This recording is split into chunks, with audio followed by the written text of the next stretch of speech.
Gelände viert weer vasteloven, zetten ze weer aan de kant.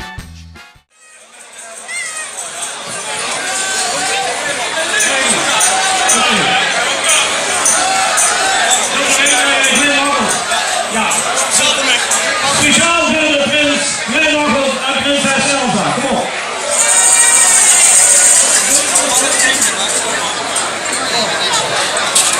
En we begonnen allemaal met zingen.